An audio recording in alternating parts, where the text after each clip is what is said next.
Why do law enforcement officers and bootlickers defend the indefensible?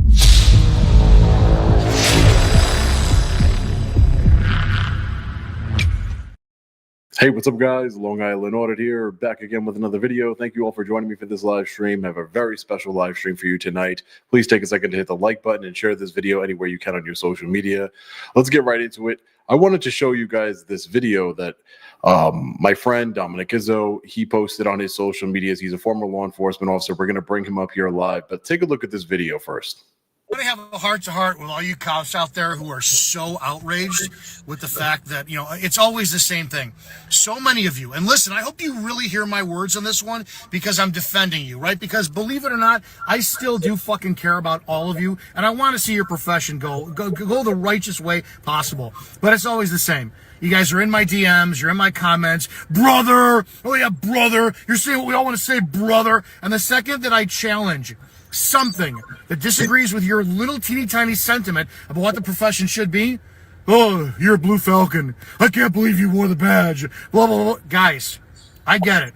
I was a sensitive cop once too that died on any hill that it was impossible for the police to be racist. It was impossible for the police to be hate-filled. It was impossible that police would violate their constitutional rights. I was brainwashed into the brotherhood. Now, I believe law enforcement is the greatest profession in the world, but don't act like it is. Because you guys who are supporting this Sergeant Bryan Fahey for doing what he did, you know damn well, if any one of you dealt with a citizen who spit on someone after aggressively charging them with a firearm, they'd be in handcuffs faster than you could blink. You'd have them in a prone position with your pistols pointed on their faces and your knees on their necks. But you know the professional courtesy has gotten by there. And all of you are defending a man you've never met before. Why? You're defending a guy you've never met before, but when it comes to your own town and your own shift partner, at the first hint of him having a problem with his marriage, you're going to be trying to fuck his wife. Don't pretend that you have integrity in this job, because most of you don't. And at one point, mine was questionable because of how much I bled blue and I didn't pay attention to the Constitution or to the American citizens that I served. That being said, if you're outraged over a cop breaking the law, not being held accountable, and you are Gregory Hines and Sammy Davis Jr. in a love triangle with Sandy Duncan fucking tap dancing around the law to come up with every possible reason about why spitting in someone's face or charging them with a pistol isn't against the law, it means you need to take a look at yourself, because you're fucked in the head. For all of you out there who are so outraged and you can't believe a cop broke the law and shouldn't be held accountable for it, you are the reason that cops deserve hate, and we should condemn every single fucking one of you, dox every single one of you, and keep going after every one of you until you're no longer in the profession. You're right. Most of you are right. I was never part of the Blue Brotherhood. My shift partners know. I didn't drink with them after work. I didn't go out with them after work. I wasn't a cop. I was a professional police officer, and the reason that I didn't last in law enforcement is because I put the Constitution and the citizens above my status of being a brother in blue, and I'm goddamn glad I did. Maybe some of you should, and the profession would change. But every single one of you is outraged. You're only outraged for one reason, because you're afraid that it doesn't matter if it's Connecticut, Florida, New York, California. You're afraid that the day cops are held accountable for the shit that they do means the day that you're going to start being held accountable for yours. I hope you do better, because the world deserves it. All right, ladies and gentlemen, I'm going to bring up my guest tonight, former law enforcement officer out of the state of Illinois, Dominic Izzo. How are you doing today, sir? I'm doing well. Can you hear me okay?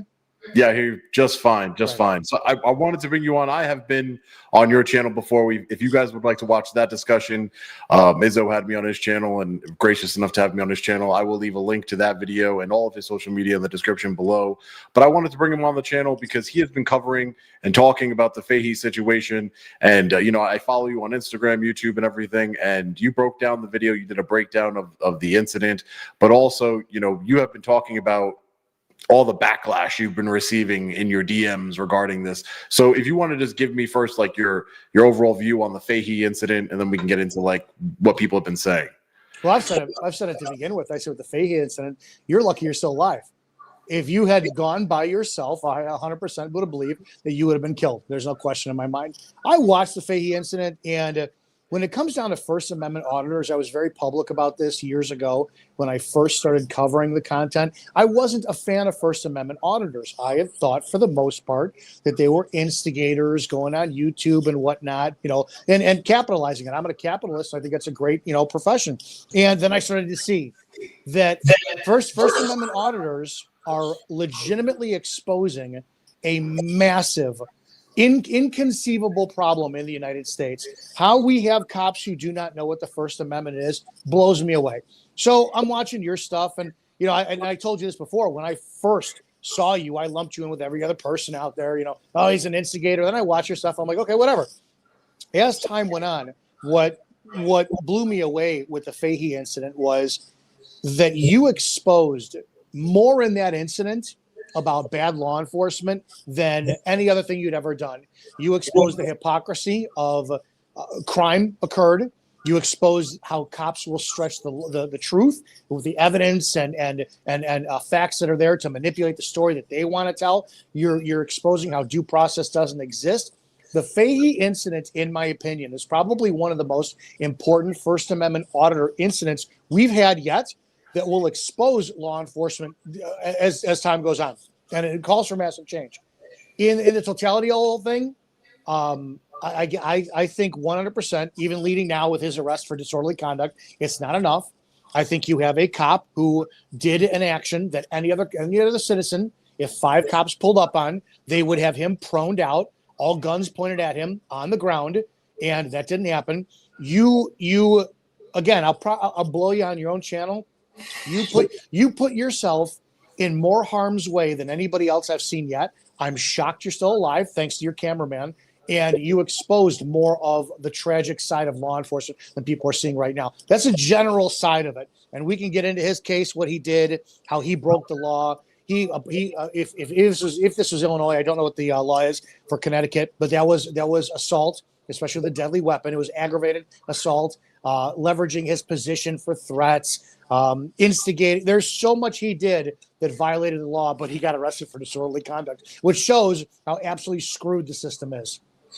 Yeah, and he was just arraigned. I couldn't be there as the victim of this disorderly conduct. I just want to say disorderly conduct is just something that they put out there to appease the masses and say, look, we charged him with something. I think he should have been charged with disorderly conduct, brandishing of firearm, threatening, reckless endangerment, everything. I've since done a lot of investigating work towards this individual, and a lot of people in law enforcement has reached out to me that worked with this individual, said that this is not like a one-time incident, that he has planted evidence on people, sold drugs to other cops at the bar. And that's why I want to get your insight on, you were in the profession. How long were you a law enforcement officer again? From 2001 till 2019. And right there, you're explaining why you prove my point.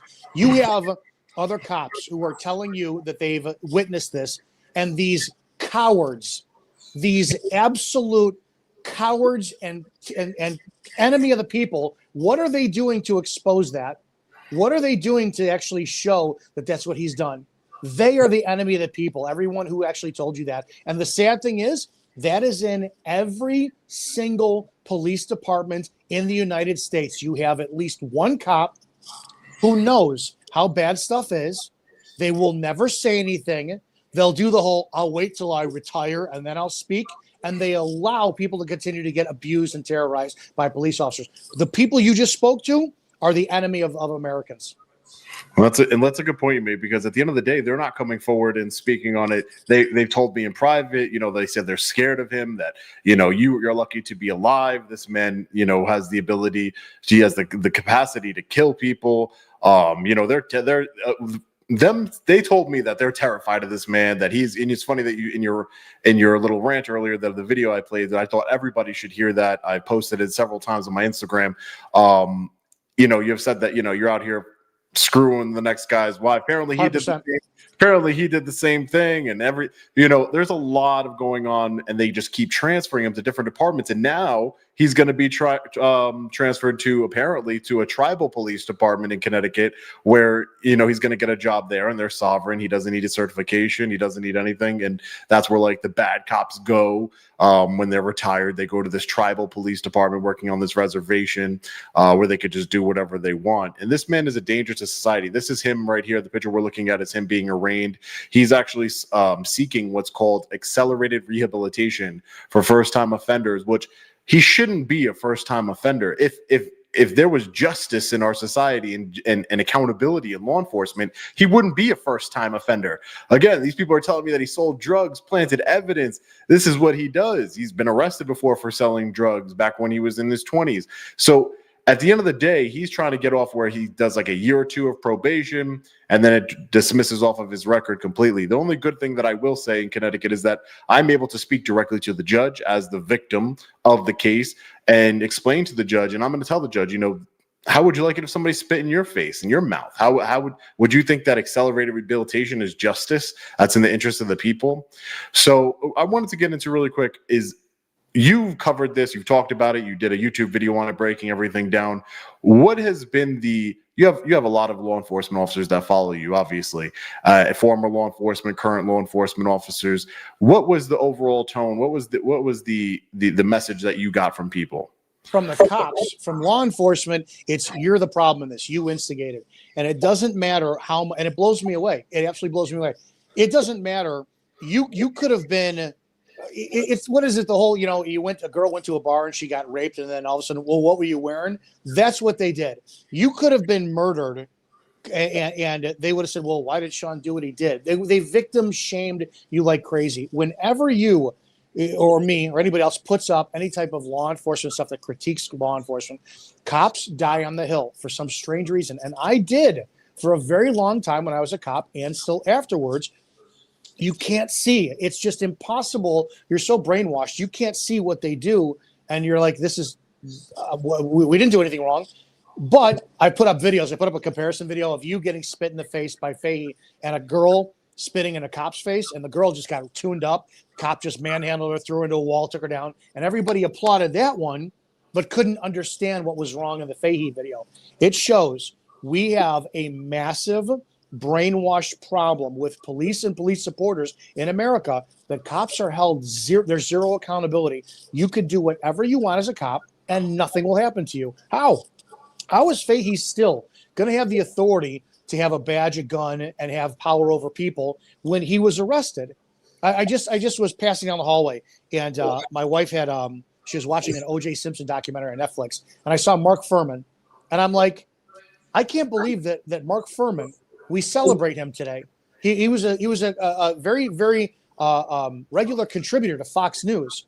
How many people remember when he lied at that trial about using the N-word, and they played a tape, 13 hours worth of him actually using the N-word? In law enforcement, you can lie, you can steal, you can lawfully murder someone, and there's no consequences. So if the ultimate thing is, it's a state of denial when it comes to police and police supporters. When a cop breaks the law, they will take every single possible angle, loophole, manipulation of the facts and evidence to make sure that the cop was righteous in what they did. That is always the case, no matter what the incident is. Yeah, it's really blown my mind, the amount, because I get DMs from these former law enforcement officers, just bootlickers who love the police, but they'll say, well, you instigated it, you did this, you did that, and it blows my mind that I thought that this incident, I'm like, I got him. This is the incident that he found, because this is not the first incident. This is the third incident where the first incident he assaulted me, broke my camera, nothing happened to him. Second incident, he slammed a door on my leg multiple times, took my camera from me again. These are constitutional rights violations, crimes that the state's attorney and the Connecticut State Police have covered up. And I'm like, wow, all right, he spit in my face now. He's going to be held accountable for this. And at first, the double violation is he spat in my face and mouth. Any random person spits in my face and mouth, we're going to have a problem. But because he's a cop, As he said, I'm a goddamn Connecticut state trooper. And because he had his gun waiting to kill me, I was very situationally aware at that time. I knew what he was trying to do. He got away with that too. And then he gets away with it by not getting arrested, by me being arrested, my camera guy being arrested for felony voyeurism, criminal trespassing, breach of the peace, all these insane charges that don't meet the elements. And even in their report, Dominic, even in their police report, they're doing so much editorializing to try and I put it into ChatGPT and I was like, tell me objectively, what do you think? And they were like, there's a lot of editorializing. The cops are trying to paint you in a certain way. They're saying that you move too slowly. I wasn't aware that there was a speed limit when it comes to retreating. You move too slowly. You know, you knew what was going to happen, as if I'm clairvoyant. You know, all these different things, that there were no trespassing signs. And even his wife is like, oh, his wife was terrified. She was on the phone with 911, but yet she goes, Dominic, and even his wife, she goes, and I've never mentioned her before she became a part of it because they're trying to use her being terrified as a way to villainize me.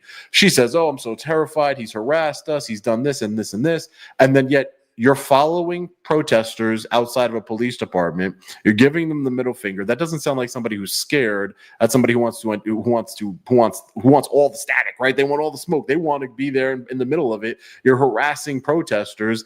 And she sends the report we got a FOIA request where Kimberly Fahey sends the report to the town council of Groton. She's like, please read this internal affairs report. It's 13 pages long. And it just talks about how he's the victim, how there was no trespassing signs. Imagine an internal affairs unit that literally lies. They said that my cameraman had a mask and a hood, Dominic, that I edited out no trespassing signs, things that are provably false. And there's no consequences for the state police. There's no for them lying and defaming me. You know, that's the state police, and here's the problem: it's everywhere in America, and it's not even funny. It's so disheartening, and like I'm at a point. I'll give you briefly an example. My last department was a very small department, 8,000 people, and we had about 13 sworn on when I was there. My first department wasn't that much bigger, 40,000, 50,000 people, and we had 35 cops, and there's a lot of issues in the department that I left a long time ago. And people still keep asking me, why do I care about what's going on there? The profiling, the racial profiling on stop, the manufactured probable cause just to search vehicles, the outward absolute command staff abuse of cops and whatnot. And my point being is, people don't get what they can and can't do. They don't know what their civil rights are. You know, we're not taught them in school. I don't remember having a single class of it in high school. And when I went to the police academy, I sure shit do not remember any Fourth Amendment education, and that was as a cop. But the power I had as a police officer, addicting. I don't care what drug somebody's on. I don't care if somebody likes the alcohol. I don't care if somebody's a heroin addict. There is nothing more addicting than power. Sean, I'm a 5'7" man, and I believe you're about 6'3". If I stopped you on a stop, there's not a goddamn thing you could do to me because I'm the police. That power is addicting beyond words. And everything you said, you just talked about what report writing is for law enforcement. It's creative writing. You take facts, you take evidence, and you shape them to fit the narrative you want to bring it to the state's attorney or district attorney. You were held for hours. They have all the books and knowledge at their fingertips. Let's take every element that this Reyes guy did and let's make it fit the elements of the crime. Now, but they didn't do that on scene. So when it ultimately comes to this, I don't. And this circles back into what you said in the beginning, how many cops know what goes on. They don't say anything. When I started my content again on law enforcement, I legitimately thought that we could wake the public up and we could have cops come to the light and say, we need to change. I'm so black-pilled at this right now. I don't think, after what you've shown and after what we see on a daily basis, that cops ever want to give up their authority over people, that paycheck to do it, or the people ever want to wake up to admit that their blue line heroes could ever be so Machiavellian and evil that they would do it to them. So everything you said, I believe it. But the bottom line is they lied. They manufactured evidence. They twisted shit. Nothing will ever be held accountable for them. But one of your audience members could be a friggin' Starbucks barista. Right. And if they go to work tomorrow and if they forgot to write down on a list that they comped a drink for a customer because they mismade their order, well, that employee is going to be held accountable and fired for stealing. So cops are not held accountable in America. Yeah, and I always say that's the major problem. People are always like, "Oh, it's training, it's this." No, it's the lack of accountability. No, it's the bar is set so low that Walmart, McDonald's, Burger King, they all have higher standards for their employees than we the people do over law enforcement officers. And I like that you brought up the fact that, you know, I've never been a law enforcement officer, but I could tell that I could see how the authority and the power would be like a drug to be like, you know what? Yeah, I might have been picked on in school, or I might not be the toughest, most fearless guy out there, but I got this gun and this badge. I got brothers that will back me up, and I am going to tell you what to do. I'm going to tell you exactly. This is my traffic stop. I always thought Pennsylvania v. Mims, where you could take people out of the car, I thought that was the most horrendous decision ever, because now it's, you got cops all the time, step out of the car. And now you have to step out of the car. And a lot of people don't know that. A lot of people don't know, and they end up getting their windows busted, taken to jail over a brake light, over running a stop sign. It's ridiculous. You know, I want you to tell a story if you don't mind sharing it. I remember I think you talked about it. I don't know if we talked about it privately or on your channel. One of the last stops you ever did, I believe, the no insurance. You had stopped somebody, they didn't have insurance or something like that. If you would, I really want you to tell. Yeah, that was the guy I stopped and I let him go. Yeah. Mm-hmm. Yeah, that was towards the end of my career, I started to realize that I was influenced by Sheriff Richard Mack. He's the president of the Constitutional Sheriffs and Peace Officers Association, and I had so much respect for that man. After having a couple conversations with him, it was probably 2 years left. My last 2 years on, I started to look at the Constitution, and I'm like, okay, isn't it amazing how now I know for a fact I never violated anybody's civil rights. I never lied. I've never manipulated facts. I've always been righteous to the best of my ability. And when I became a cop, I was 26. So I didn't go in there all piss and vinegar to go prove myself on this shit. I first went in to have a solid career, and I went from the nightclub industry to being a cop. So I didn't want to be a cop. I wanted to have a profession. And towards the end of it, I went, these traffic citations, literally, they're a violation of excessive fines. Because if I stop you and you're speeding and I write you a ticket, you got to take a day off work. If you don't pay it outright, right? Then you lose money at work. You go before the judge. The judge is always going to side with the cop. I don't care. Always going to side with the cop. So now you got to pay a court fine. It's excessive. So I thought, well, if I stop you and I say, hey, do me a favor, you're doing 35 and a 20, just slow it the fuck down. I did my job. I have zero control over what you choose to do when you drive off. So I knew that, the black community has a legitimate claim that, they're targeted by law enforcement and all this stuff. And I pulled a guy over who was probably 2 blocks from his home, and I knew he was suspended. I had stopped him a couple times before, and I stopped him, and he flat out sat there and he said, listen, he goes, and he pleaded. And this was one of those incidents. I had all the power in the world. You're begging. You got a grown man who's a father. I was not a father. He was married. I wasn't married. He's begging me to give him a break. Ooh, I mean, that power. It's like, your life is in my balance. But I wasn't feeling that way. And he explained to me, I got to get to work. I don't have a car. I got to pay for my rent, my mortgage, pay for the food, all this stuff, blah, blah. He was 2 blocks away from home. I told him flat out because I knew I was going to take shit for it. I knew that the computer knew who I stopped, already ran his plate. His name was in the system. It pops up suspended. So I can't lie. I have got to sit there and say, I pulled over so-and-so. What did you do? Based on officer discretion. And I got in trouble for it. Yeah. But I followed him home. And again, I can't control, even if I arrested him that day, because I started to think, well, his car's going to get impounded. Now he loses his car because that's a tow fee, an admin fee of $400 before he even gets towed out. He can't pay that. So then he's going to get a $60 per day tack-on fee to store it at the garage where the car was towed. I couldn't do it. And it was like, this is not what I signed up for. We are not out here to rape citizens financially. But that's what so many cops do. That's what we do on a daily basis. And the disparity between people don't realize. I say it all the time. I don't get very political on my channel, but I say it all the time. It's not left versus right. It's up and down. And that's a perfect case of up and down, right? You know, that man, if you would have taken him to jail, it's fines, court fees, getting his car out of there, paying everything, missing work, everything else. But if you stop somebody who has money and they're suspended, or they have no insurance, or they're speeding, it's like, oh, just pay the ticket, and my insurance might go up, and it's no big deal, and they move on with their lives. It's not a big deal for them. It doesn't ruin their lives. They're able to continue to do whatever they want to do. If you're in law enforcement, you get a break. You know, I've seen so many body cameras where now that body cameras are prevalent everywhere, that you'll see a cop driving drunk and they'll be like, what do you want me to do? I got a camera on.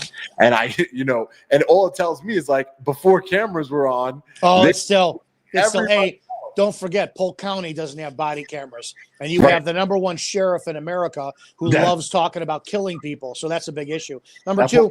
Florida, right? Yeah, Polk County, Florida. Police officer, Grady Judd loves to violate due process by convicting people before they even go to jail. By that morning. Camera when it's on him, right? Yeah. He loves the camera when it's on him, but he doesn't have body cameras. Yeah, but police officers are the number one, in my opinion, based on what I've seen. My last DUI arrest was a cop, but they are the number one abusers of DUIs. Number one, they'll go to a bar, drink, got their firearms on them, and they expect professional courtesy when they leave. Happens all the time, 100%. Right. And it's because, again, the lack of accountability, because they know while they're sitting there drinking, they're saying, well, if I drive home, I get pulled over, they're just going to let me go home. I'm a cop. It's all right. But, an average person, they're like, I can't drink and drive. I'm going to go to jail. That's what's going to happen to me. And again, the difference between law enforcement and the public, I just want to know, when did this happen? Like, how is this like this? Like, how is it that a man can spit in my face and mouth? How can this happen? And how can these things continually happen across the country? And then these people just defend them. You have, and then people are like, oh, but you don't show the good parts of, they tell me all the time, you don't show the good parts of law enforcement. That's their job. People ask me all the time. They go, they go, why don't you ever show the good stuff in law enforcement? I go, that's their job. And I'm going to tell you exactly what it is. This is the reason why people are police supporters. Go ahead. People are police supporters simply because they think it's a get out of jail free card. It's the same reason that, like, my mother, before she died, like 10 years ago, she got one of the Cook County Sheriff, which is the county that she lived in, placard for her license plate. And I said, I don't work for Cook County Sheriff. What are you doing? Well, I want to show them support. No, you want, when they pull you over, you want to be able to have a bridge to say, oh, my son is a cop, and get out of a ticket. It is when you see these people wearing blue line shirts, blue line bumper stickers, I support the police, they are hoping, and they are so fucking misguided. They are hoping that when the cop stops them, that somehow through the power of osmosis and the internet, they could pick up their phone and go, but you see, I support you all the time online, and they will get out of jail free. There is if people actually looked at what cops did, they would not support them. You look at every single incident, all the way from the McNeil traffic stop that people supported to George Floyd, which blows me away to this day. How we as a nation looked at that man and condemned Derek Chauvin in year one. And then when year two came out and said, well, he had drugs in his system. He has a criminal history of holding a gun to a pregnant woman's stomach 10 years ago. And Chauvin was trained in this. We switched the condemnation to Floyd. In America, we love our police so bad. We will support a man who didn't kill George Floyd, but tortured him for 9 minutes like he was an African Serengeti trophy he had shot, and knelt for 9 minutes for a photo opportunity. But that's America. We love our cops. It is a brainwashed phenomenon where people think that it's a power status, and it's praised by association. As long as I support you, I back the blue, you're going to get me out of jail whenever I need it. I am convinced that they think that that's what's going to happen. Yeah. And you see it all the time with the, during COVID, these are our heroes, our heroes work here, heroes. And it's like, to me, listen, I don't have anything personally. My whole thing is that shouldn't a hero be earned? Shouldn't a hero, isn't that a title that should be earned through action? Well, Not how's it just a hero? a job? How's it a hero? I was never a hero, right? I knew exactly what I was getting into. It's not the most dangerous job in the world. It's the most difficult job in the world because you have to take the Constitution, state laws, local municipalities, and balance them between righteous law enforcement, integrity, what the public sees, what your command staff sees, what your own morality. It's difficult. It's not dangerous. That being said, fucking heroes who? I knew exactly what I was doing when I went to domestics, when I had my gun pulled out on felony stops. It was nothing brave. I was getting paid to do it. Now, these righteous heroes that we had during the pandemic, where was the Constitution? Every single one that I had seen online, there was only one cop in America, Greg Anderson from Washington State, I believe, went online and he spoke on a video that went viral that he refuses to obey enforcing these mandates, and he got fired for it. No one else. Greg Anderson only. That was it. So we have these heroes that chased people out of churches, arrested people like Lindsey Graham, Patriot Barbie, for being at her salon, arrested people like Ian Smith for being at his gym. These are your heroes, right? They arrested people in churches, beaches, and then shit, it's 4 or 5 years later. We forgot all about that. Right. We have to back the blue. The COVID was a litmus test to prove to people that your police will choose the paycheck and their political backers, those who employ them, over we the people any and every single time. We don't have heroes. We have employees. They are not heroes. Right. And they will black the people who employ them every single time. But yet it's such a backward system because it's like, yes, they might, but they're paid for by us. And yet but their bosses are not technically us because we don't get to tell them. We're not part of the command staff. We're not part of, we're not part of the politicians out there running the town, running the state. But yet they're paid for with our money, but they will easily violate, and that's the scary part. That's the part that worries me, Dominic. That's the part that really worries me where our society is going, is because police officers do not care anything about the Constitution. They will do if they were told to do something, they're like, oh, I would never do such a thing. Yeah, you would. You would do anything they tell you to do. Anything they tell you to do. And the people who support the police blindly support the police whether it's Sonia Massey, whatever it is. Yes, they did. That was a big one, right? Oh, but she's the pot of water and this and that. They will make any sort of excuse. I wanted to find it. I actually found the oath I swore to.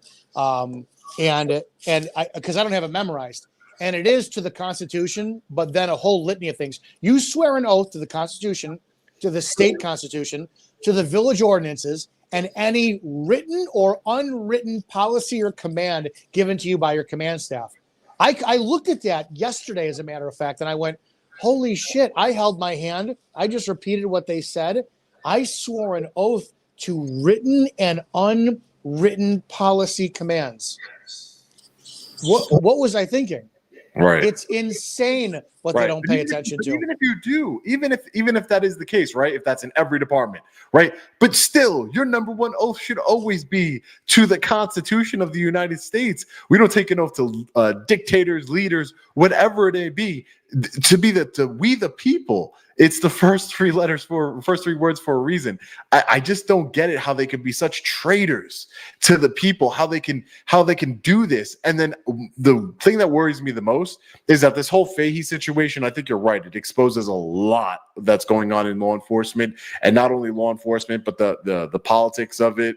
But if they knew who I was, right? They knew exactly Sean Paul Reyes. They know Long Island Audit. They knew that this was going to happen. I was going to bring on cops. And every time I bring on a cop or a former cop, I see in the comment section, there'll be some people that say, oh, that he's paying them. That's an actor. It's their minds, dumb.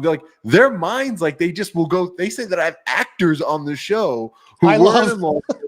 Let me tell you, Sean doesn't pay me shit. It's a privilege for me to be on his content, number one. And number two, they'll attack me like crazy. Like I was fired from my former department for exposing that our body cameras were recording us 24/7. We had officers shitting, pissing, changing tampons, and I pioneered or spearheaded a lawsuit. Went in it. They found a policy 9 months into the lawsuit that said I disseminated department information without express permission. Chief of police. I texted someone some photos from some death investigations, and the next thing you know, they said, "Resign or we're going to fire you." I said, "Fuck you! I did nothing wrong. Fire me." Took me 3 years to get fully reinstated, which I did, and I retired. That being said, it doesn't matter. The amount of eating their own. Cops will do anything. I just exposed on for my department yesterday, another female just got ousted. She got completely fucking attacked for asking for help because one of her FTOs was doing some extremely illegal and shady stuff. So she brings it to the chief and the deputy chief. Next thing you know, she's got complaint. The amount of people who are claiming, "Oh, you're the problem. Your department, your ex-department isn't corrupt. You are corrupt." You could put a pile of evidence in front of people showing police corruption when they're police supporters. They don't care. I'll give you one more. Everyone and their mother is up in arms about this ICE raiding situation in Chicago, so to speak, right? And I'm from there. That's where I'm at. And I personally, I've got my views. You know, I'm constitutional. I believe in protecting America. I understand what it does to loved ones. I worked in a town that had 60% Hispanic population. I know the family dynamic. I'm Italian. We're very close, all this stuff. Everybody cares about federal agents snatching people off the street and blah, blah, blah. What the fuck do you think your municipal cops do every single day to Hispanics who don't have a goddamn clue what the laws are, what English is, what the Constitution is? They are abused like crazy, and we don't see anybody protesting that. Right. So we have a massive problem in America that's ignorance on both sides, and it's beyond disheartening. And that's the thing. It's like, you know, and my point is that if they can do this to me, knowing who I am, knowing the reach, knowing everything, they'll do this to me. Imagine, I can only imagine what they are doing to the man who has no family, walking down the street, who gave the cop the middle finger. Constitution, you know, we see it every single day. Right. We see it every single day. We see cops getting the middle finger, getting in people's faces. I'm going to tell you flat out, this is where I am now. Number one, I'm not calling for this. I'm saying emotionally, this is where it's at. I think if I had the emperor staff of America, so I'm not calling for violence, I'm not calling for this. I would love to see these cops who violate people's rights have the living shit pounded out of them on the street by an educated, angry mob of citizens who obey the Constitution. That is the only way anything is going to change. We have cops who are continuing to shoot and murder people unarmed. We have cops who are violating the constitutional rights of people. We have cops who are arresting people for free speech. Nothing is being done. So the only two things that need to happen to make this change are, and we're never going to see it, right? Because these coward, pussy police officers, just like you said, who DM me on a daily basis. I get hundreds of DMs a week. Now you're going to get a lot today. From cops who all say, "Dude, investigate my department. Check out this department. I'm so glad you're saying this." And I'm at the point, why are you not saying anything? Why am I the only one saying anything? So number one, we know they're a lost fucking cause. These cops out there, they are not heroes. They're the enemy of the people. And they will never rise up to clean out their own because they're afraid of being disciplined and losing their paycheck. Second thing is federal prosecution. Again, we just had Harris County constable just got fired for pointing a gun at her sister's boyfriend off duty, right? And she's full uniform, pointing a gun. She was fired. She wasn't criminally prosecuted. Right. She wasn't federally criminally prosecuted. So we need to have federal prosecutions. 2 years minimum. 2 years minimum for every single violation. Or the last thing, Sean, war on police. Well, to be honest, maybe the American citizens who actually embrace the Constitution, we need to say, fuck the police, and we need to form militias, and those militias need to go back towards the Constitution and actually safeguard the community. No, I mean, it's not working out the way it is, and I just keep getting more disheartened. I'm like, you know, I always advocate for peace. I always advocate, you know, peacefully protest, do what you need to do, and it's like nothing ever works. It's like They'll rip up your sign, metaphorically and literally. They just don't care. And the prosecutors are protecting the police officers. They won't investigate them. The federal government, there is a law, as you just stated, there is a law on the books, violation of civil rights under color of law, and it never 2 years minimum prison. It's 2 years in minimum federal prison. It never, and that could be used on a daily basis, and yet it's not. It's never used every single day, every single damn day. It could be used, but no, it's not. It's horrible, man. Listen, anything else you'd like to say? I got to get out and get going. Yes, I will say this. This is just my one thing. Yep. I don't care. Listen, I want to say this. I don't hate cops. I love law enforcement. I do not back the blue, because right now it is not a few bad apples. It is an entire rotten orchard. The more police who are not saying anything, you are the problem. Sean can speak up. I can speak up. Many people can speak up. We're not going to make the change. Only active, current police officers in a position to stop this can do it. And if you're not going to do it, you are an enemy of the people. And lastly, never, under any circumstances whatsoever, don't you dare, if you're a citizen, ever speak to the police. Not on traffic stops, not in investigations. Learn to say this: I want my lawyer, and shut the fuck up. Never talk. A fish only gets caught when their mouths are open. Yeah, that's great advice. I always tell people, do not, and that's one of the reasons why me and my partner started Attorney Shield, so you can shut up, hit the button, have an attorney present, let the attorney talk to the cop. It's recording. It's everything else. Again, I want people to go home safe. At the end of the day, I don't care about Pennsylvania v. Mims. If the cop is such a coward, get out of the car. Just get out of the car. But just at least you made it home. At least your window wasn't busted. At least you made it home that night. A lot of these people. Sean, I'm sorry. One last thing, though, and I'm going to speak to your audience for a second. Yep. You need to support this man, because you know what? He's got millions and millions of followers, but he's the only one doing the fucking dirty work. So I don't care. Maybe you have a group of people who are out there supporting you. Awesome. Every single one of you who supports Sean needs to support him monetarily. This is not cheap when this man keeps getting arrested and his life gets fucked over. You need to share his content. You need to wind up spreading the word, getting more eyes on his content. The work that Sean Paul is doing is crucial to changing law enforcement for the better. And if you are simply watching and not getting involved to support him, you are just as bad as those cops I talked about. Well, I thank you, my friend, and thank you for coming on. I'd love to have you on again. It was a great talk. You know what I love about Izzo is that he's always just going to keep it straight with you and tell it how it is. And I'm a big fan of his content and the work he's putting out there. He is exposing all these social media. You got to go check him out on Instagram. Check him out on. He's exposing all these social media cops. It is hilarious. I see everything you're posting, man. They're in their squad car doing TikToks and everything else. It's a joke. It's a joke. And the American citizen's going to die in their hands. Law enforcement officers who can't bring down one guy. There's two females. They can't bring. Oh, I've seen it all, man. It's great. I love it, man. Keep doing what you're doing. All right. Thanks, Sean. We'll talk soon. Take care. All right, guys. So I just wanted to give you guys another update on Fahey really quickly here. Let's see.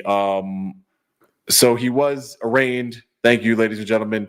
Constitutional Freedom Fighter, appreciate you. And also, we have another super chat from Got Howie. Thank you so much. Deborah, thank you for being a member. Patrick Allen, Raging Patriot, thank you. James, I just want to make sure I thank everybody. James Cullinorb, Jim Bob, the Road Warrior, and then again, a Constitutional Freedom Fighter. So as you can see here, Dominic Izzo, former law enforcement officer out of the state of Illinois. He's always going to keep it real with you. He's always going to, I love his content. I think he does good work, and he calls out all the BS in law enforcement, and he doesn't take anything. I'm sure he gets a lot of heat from it, but it is what it is, part of the job.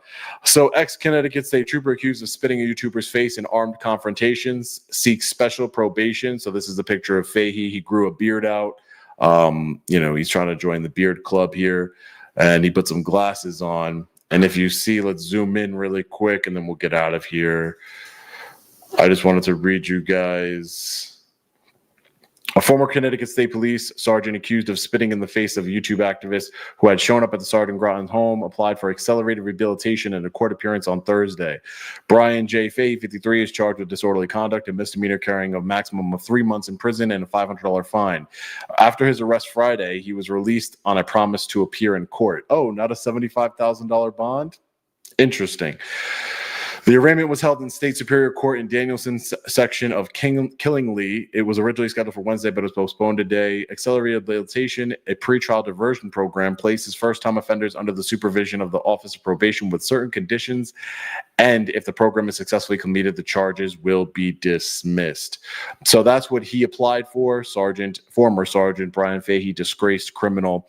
Again, I have a bunch of sources. This is all written down, so if God forbid anything should happen to me, this is all well documented. Stay tuned to the channel. I'm going to be exposing everything. This man has allegedly sold drugs as a New London police officer. This is all ready to go. So if Fahey's watching this, or if any of his criminal gang members are watching this, it's too late. You can't do anything to me. I'm not suicidal. I love life. I love my family. I have a 3 and 2-year-old that I love very much. But there is a lot of dirt that I'm going to be exposing, and if not, somebody else will just do it. It's already, this guy has allegedly sold drugs as a cop, has used drugs as a cop, has planted evidence on people when he worked for the New London Police Department. He is as dirty as they come.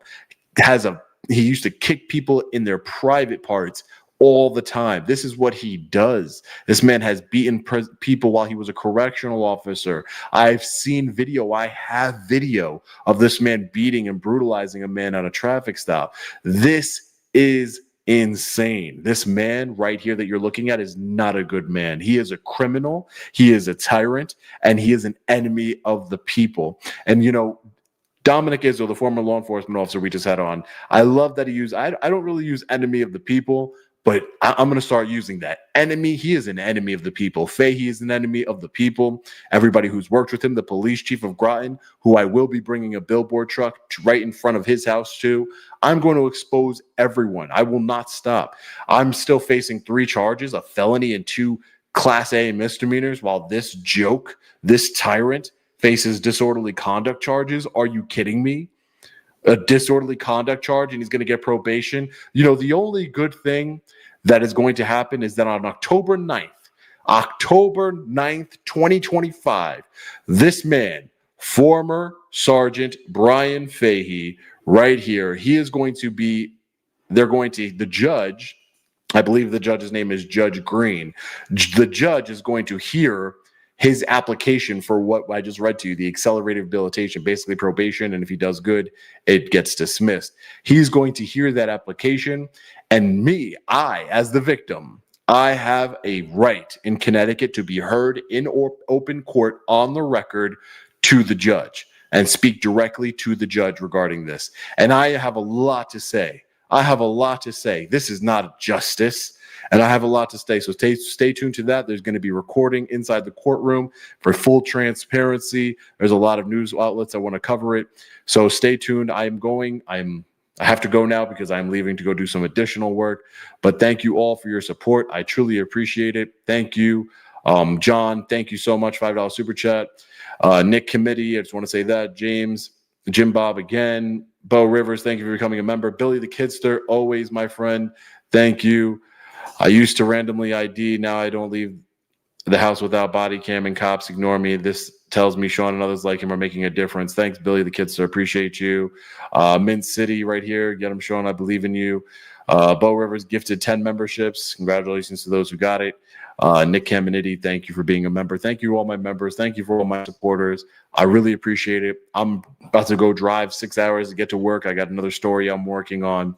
So as always, stay safe. God bless. I'll see you in the next one. Long Island Audit. Peace.